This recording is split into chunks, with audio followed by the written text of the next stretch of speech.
Hello, नमस्कार, आदाब, सत श्री अकाल और अस्सलाम वालेकुम। मैं मोहम्मद अहमद काज़मी लेकर आया हूँ आपका पसंदीदा कार्यक्रम आपके रूबरू। बिहार चुनाव के बाद वहां जिस तरह से सरकार बन रही है, बहुत ही दिलचस्प इसलिए है कि भारतीय जनता पार्टी के अंदर ही डिप्टी चीफ मिनिस्टर के मामले में कुछ आपसी संघर्ष, टकराव जैसी सूरत हाल नजर आ रही है। जिस वक्त आप हमारा ये कार्यक्रम देखेंगे तब तक जाहिर है नीतीश कुमार चीफ मिनिस्टर बन चुके होंगे, लेकिन वो कितने मजबूत होंगे, चूंकि इस बार उनकी सीटें कम है, बीजेपी की ज्यादा है।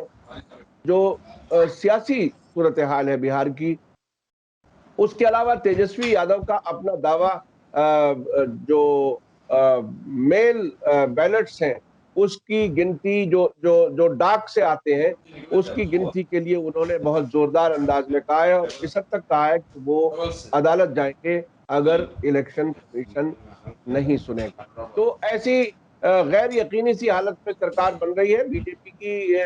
बीजेपी की मैं इसलिए कह रहा हूं चूंकि वो लार्जेस्ट पार्टी है उस अलायंस की। लार्जेस्ट पार्टी तो तेजस्वी की है, लेकिन एनडीए के अंदर बड़ी पार्टी के तौर पर बीजेपी उभर के सामने आई। इस सब पर बात करने के लिए मेरे साथ खास मेहमान मौजूद हैं। शब्बीर अहमद विद्रोही साहब नागपुर से, जो नेशनलिस्ट कांग्रेस पार्टी के माइनॉरिटी डिपार्टमेंट के नेशनल प्रेसिडेंट हैं। विद्रोही साहब, आपका वेलकम है मीडिया स्टार वर्ल्ड में। आप हमें समय दे देते हैं उसके लिए बहुत बहुत शुक्रिया।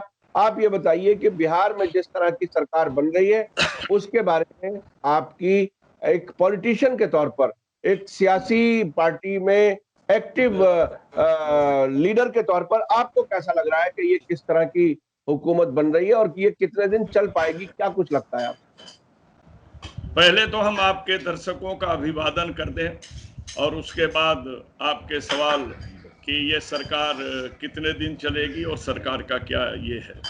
काजमी साहब, सबसे पहले आप इस बात पर ध्यान दीजिए कि इस चुनाव में जनता की विपरीत की सरकार का निर्माण हो रहा है, यानी भावनाओं से हटकर के गणित के आधार पर यह सरकार बन रही है।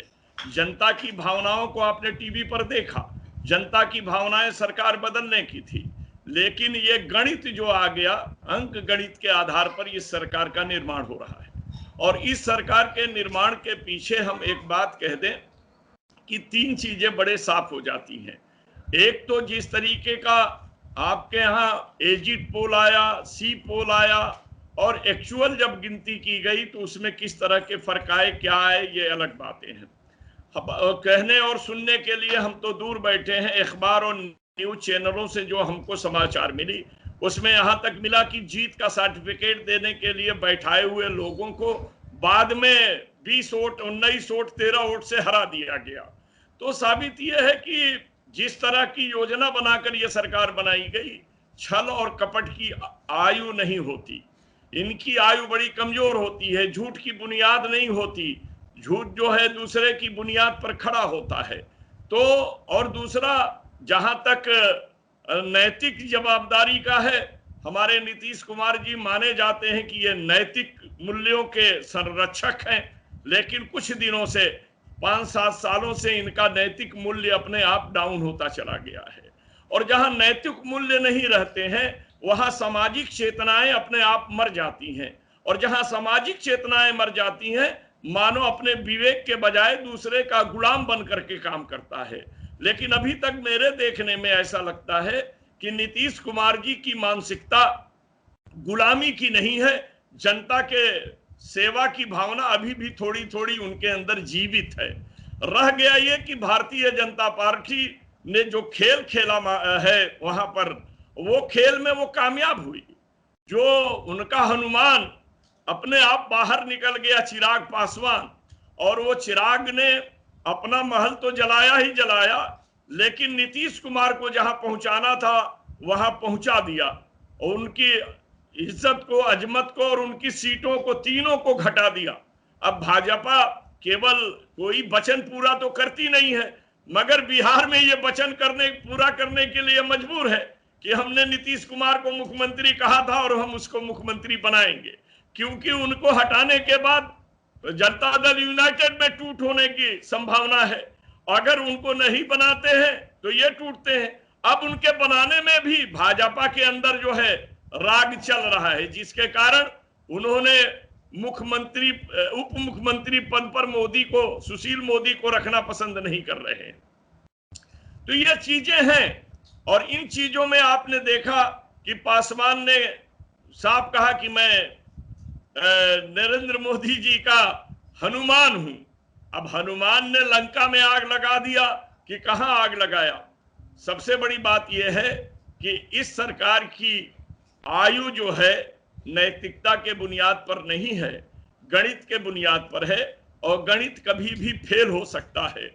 आज हमारे शरद पवार जी जैसा कद्दावर नेता बिहार में नहीं है। अगर होता तो आज भी वहां सरकार जो है वो जनता की भावनाओं की बन जाती, जनता की भावनाओं की सरकार बन जाती, गणित की सरकार जो है रुक जाती। लेकिन वहां इस तरह का कद्दावर नेता नहीं है। और अभी तेजस्वी कोर्ट जाने की बात करते हैं। कोर्ट जाना चाहिए, न्याय मांगना चाहिए। मेरा अपना मानना है कि अमेरिका जैसा देश बैलेट पेपर पर चुनाव कराता है, और भारत में सारी पार्टियों का जो सरकार में है उसको छोड़ दीजिए, हर पार्टी कहती है कि ईवीएम पर हमें भरोसा नहीं है, और उसी ईवीएम पर फिर चुनाव लड़ते हैं। हमारा कहना है कि जब भरोसा हट जाए तो सरकार का पहला काम होता है विश्वास को कायम करना, भरोसे को कायम करना, और जब भरोसे को हम कायम करेंगे तब भरोसे की सरकार होगी। इसलिए मेरा यह मानना है जो हुआ सो हुआ, लेकिन आगे जो होने वाली चीजें हैं जनता के विश्वास को कायम करने के लिए बैलेट पेपर से चुनाव करके सरकार बनाने का काम करना चाहिए। आपने प्रश्न पूछा था कि ये सरकार जो है कितने दिन रहेगी। मैं आपसे साफ कहता हूं कि ये सरकार का कोई ये नहीं है। कारण यह है कि हो सकता है नीतीश कुमार जी ही 6 महीने में सरकार को गिराने का काम करें, क्योंकि नीतीश कुमार में और भाजपा के घोषणा पत्र में भी मतभेद है। उन्होंने 19 लाख रोजगार की बात कही है। अगर ये चुनाव में भाजपा के बढ़ने की बात आती है तो हो सकता है कि युवा 19 लाख चुनाव रोजगार के से आकर्षित होकर उधर गए हो, क्योंकि 10 लाख नौकरियों से आकर्षित होकर के वो तेजस्वी के साथ थे, समझ लीजिएगा। तो अगर गए हैं तो वो नौजवान को अगर वो नहीं मिलेगा, क्योंकि नीतीश कुमार ने कोई वादा नहीं किया कि हम नौजवान के लिए क्या करने वाले हैं, तो भाजपा अपना एजेंडा लागू करने के लिए इन्हें बलि का बकरा बनाएगी, और 6 महीने में सरकार गिरा करके वो भाजपा का मुख्यमंत्री बनाने की साजिश चलेगी। तब जनता दल यूनाइटेड में जो 2-4-5 मुस्लिम एमएलए हैं, 2-4-5 दूसरे कास्ट के एमएलए हैं, जो धर्मनिरपेक्षता को मानते हैं, धर्मांधता को नहीं मानते हैं, वो अपने आप को दांव पर लगाएंगे और बाहर निकलेंगे, और ये सरकार का उसी दिन समय समाप्त हो जाएगा।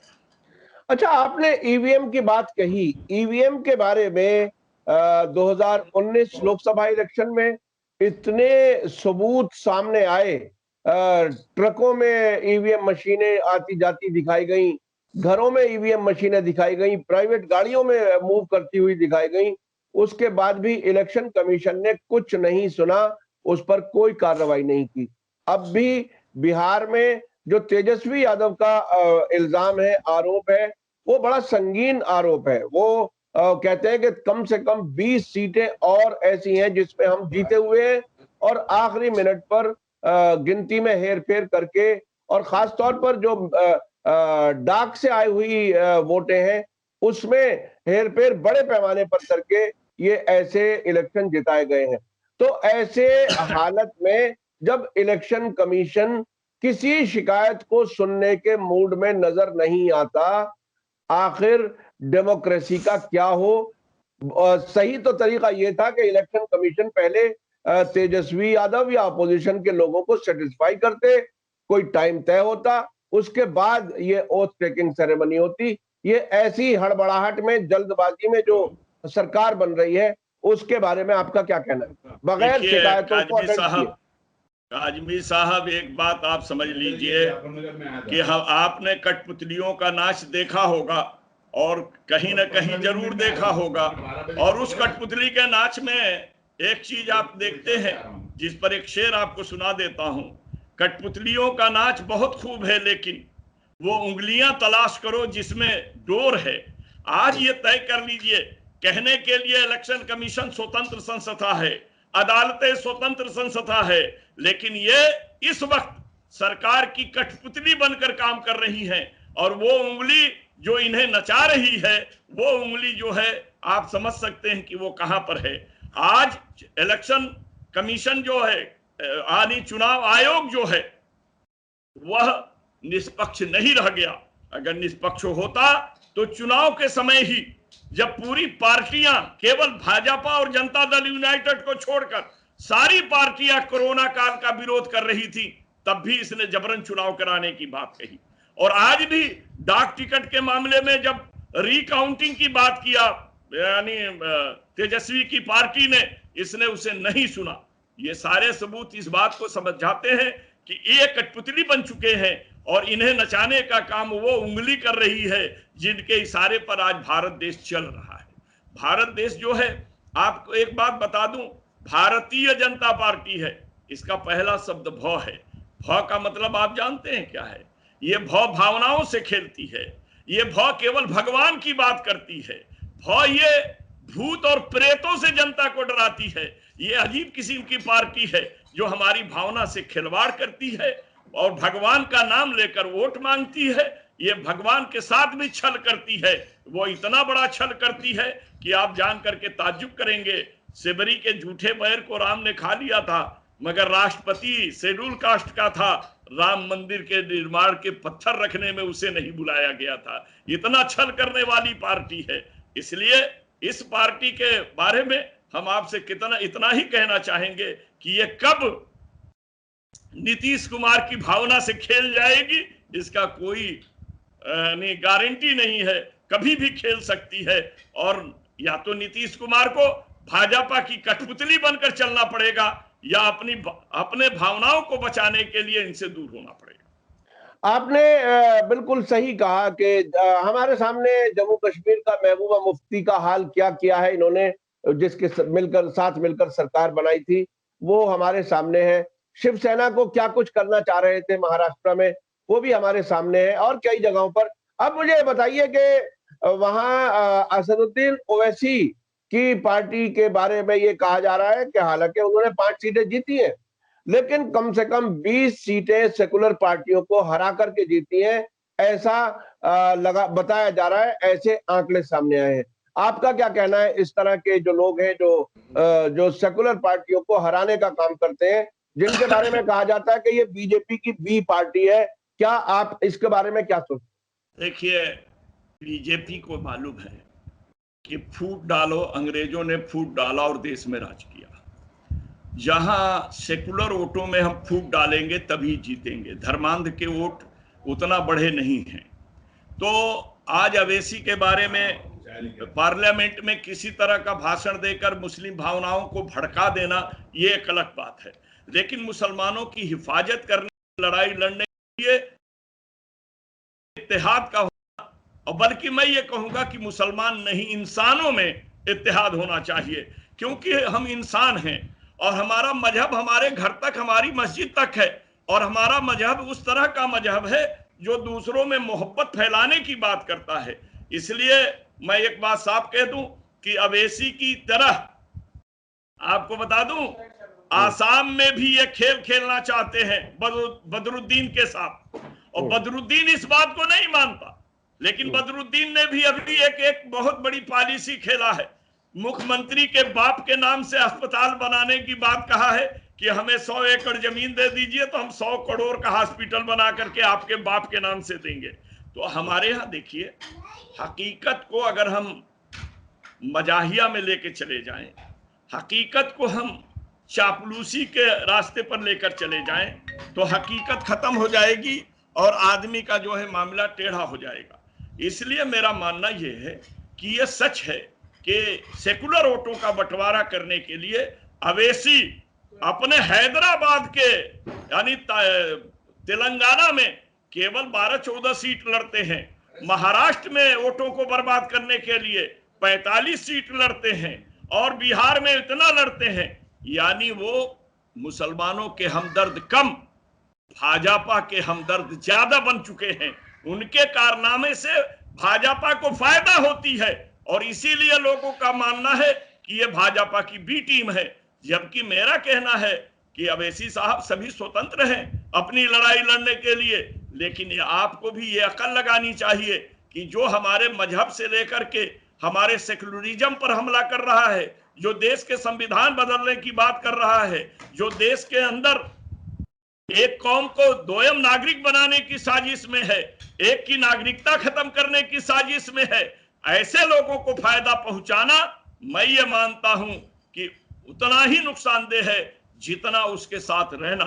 मेरा मानना है कि ये बाहर रह करके भी भाजपा को फायदा पहुंचाने का पूरा काम करते हैं और इसीलिए लोग इन्हें भारतीय जनता पार्टी का बी टीम कहते हैं। जी बहुत बहुत शुक्रिया शब्बीर अहमद विद्रोही साहब, आपने नागपुर से हमारा साथ दिया, हमारे दर्शकों को बहुत सी बातें बताई। खास तौर पर देखिए आमतौर पर नौजवान जज्बाती होता है और अक्सर हमारे मीडिया स्टार वर्ल्ड के जो कमेंट्स लिखने वाले हैं वो अक्सर जब कभी असदुद्दीन ओवैसी के बारे में ये हकीकतें बताई जाती हैं तो उनको बुरा लगता है और शायद ऐसे ही जज्बाती लोगों ने उनकी 5 सीटें जीतने में बहुत ही अहम रोल अदा किया। नहीं, वहां एक बात आई थी काजमी साहब, हाँ, आपकी बात को रोक के मैं बात कह रहा हूं।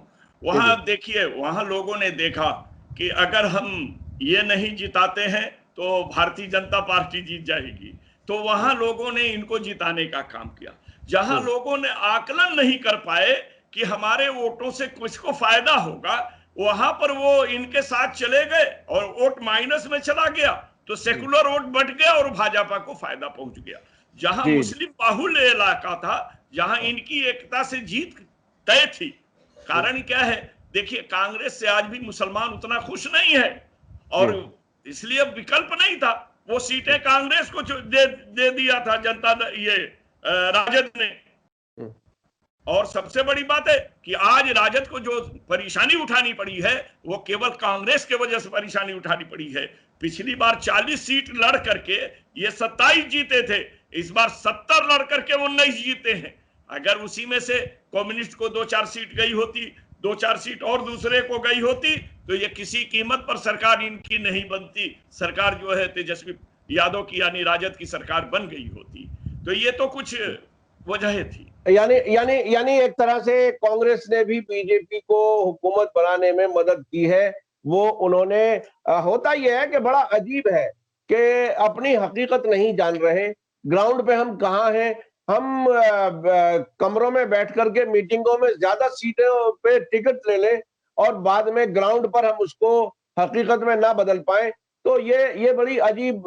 खुद कांग्रेस के लोगों ने भी हमें बताया, शकीलुज़्ज़मान साहब ने बताया कि जो वहां पर जिम्मेदार बन के बैठे थे वो गुजरात से थे, उन्होंने क्या काम किया कांग्रेस के लिए। एक साहब और थे, वहां के जो लोकल सीनियर कांग्रेस के लीडर्स हैं, उनसे ना कैंपेन कराई गई ना उनको टिकट दिए गए।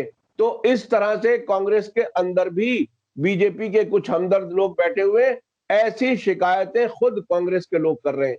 बहरहाल ये एक चुनावी दंगल है, किस तरह से जैसा कहते हैं ऊंट किस करवट बैठेगा, लेकिन बहरहाल अगर समझदारी से इलेक्शन लड़ा जाए तो वह हालात बिल्कुल मुख्तलिफ हो सकते हैं। बहुत बहुत शुक्रिया शब्बीर अहमद विद्रोही साहब। मैं अपने दर्शकों से बताऊं कि ये बहुत ही अहम बातें हैं जो शब्बीर साहब हमें बता रहे हैं और जिस तरह से ओवैसी का क्या किरदार है, कांग्रेस ने कैसा नेगेटिव नुकसान एक तरह से पहुंचाया है, ये सारी चीजें ऐसी हैं जिसको हमें बहरहाल गौर करने की और समझने की जरूरत है। बहुत बहुत शुक्रिया। इसी के साथ मुझे दीजिए इजाजत। धन्यवाद, शुक्रिया। जय भारत, जय हिंद। मीडिया स्टार वर्ल्ड के और वीडियो देखने के लिए हमारे चैनल को सब्सक्राइब करें और सीधे नोटिफिकेशन पाने के लिए बेल आइकन दबाएं। और अगर हमारी खबर सच्ची और अच्छी लगे तो अपने व्हाट्सएप, इंस्टाग्राम, फेसबुक और ट्विटर अकाउंट पर जरूर शेयर करें।